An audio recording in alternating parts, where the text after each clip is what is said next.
Uh, Many of you have probably gone to school, but for many children in the world, that is not a possibility. Not every child in the world can go to school. So for some, the option is to send schools to children. I did a 2-year research as part of my thesis, exploring that, and it showed that it is possible. And tonight I want to invite you to make this a reality. Now you may ask, who and where are these children? That's a good question. Now imagine for a moment that you were all born in a rural village in Africa. 4 of you will not be able to go to school. Let's take for argument's sake that the 4 of you are these 4 people right here. It's not personal. Sure. And the remainder of you will be able to go to school. But many of you will be boys. Because if you are a girl in a village in Africa, your parents would prefer that you are at home, working, because their highest career ambition for you would be that you get married.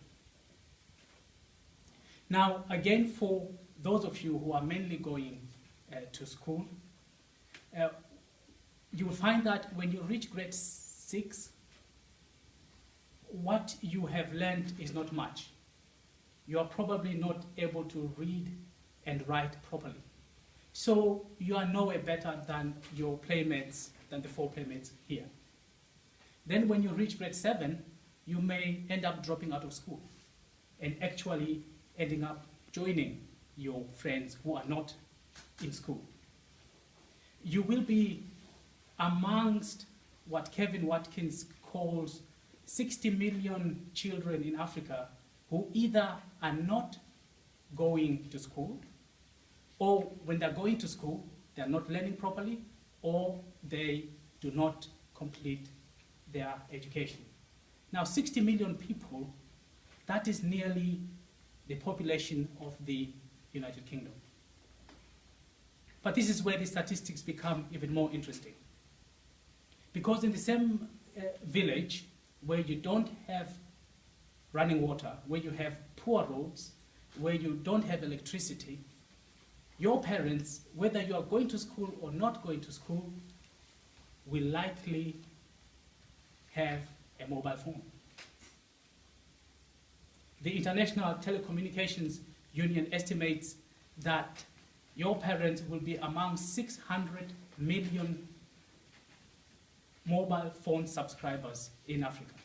That is more subscribers than in the United States and Western Europe combined.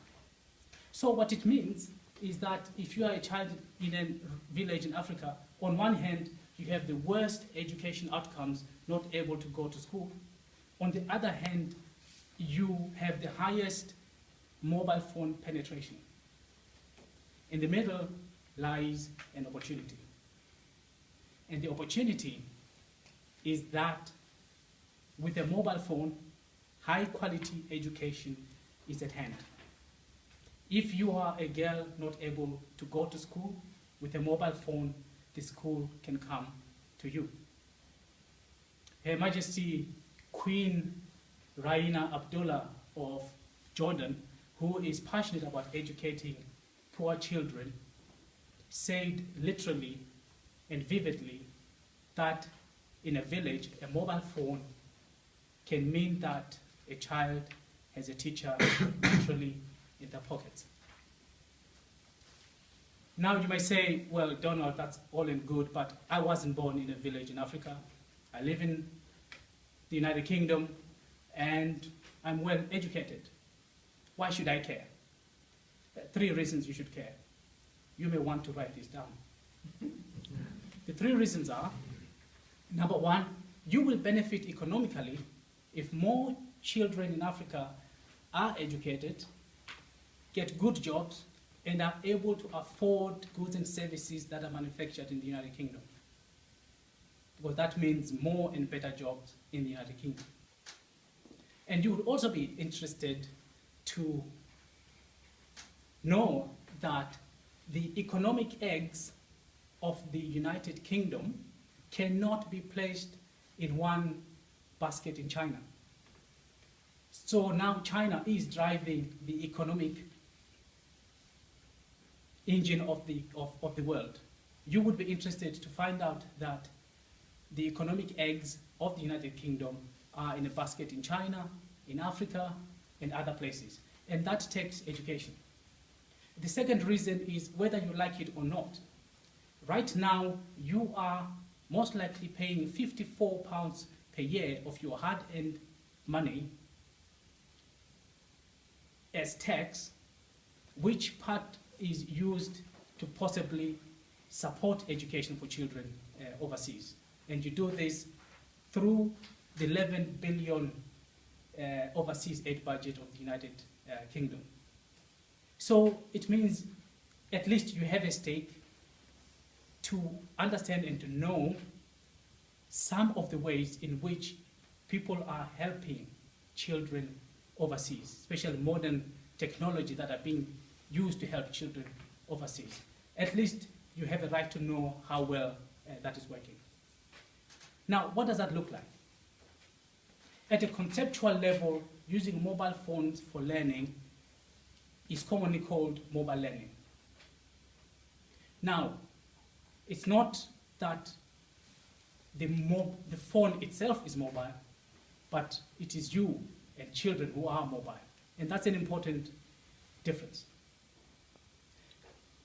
Professor John Trexler from Wolverhampton University defined mobile learning as learning anytime, anywhere. Now, for a child who's not able to learn in Africa, that could be very good news, because it means that, again, with mobile phone, she can attain better education.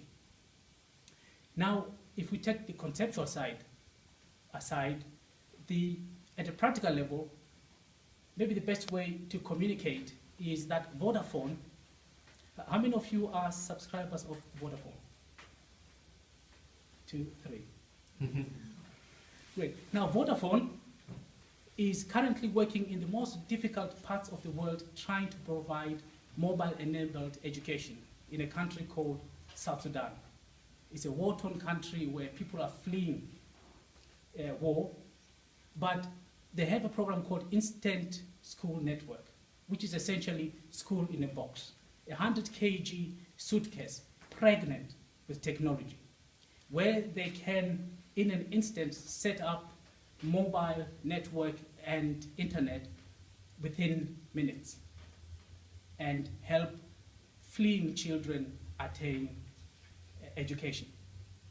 So you have possibly an idea of what that may look like. But what does it take? Two things. The first is that any program to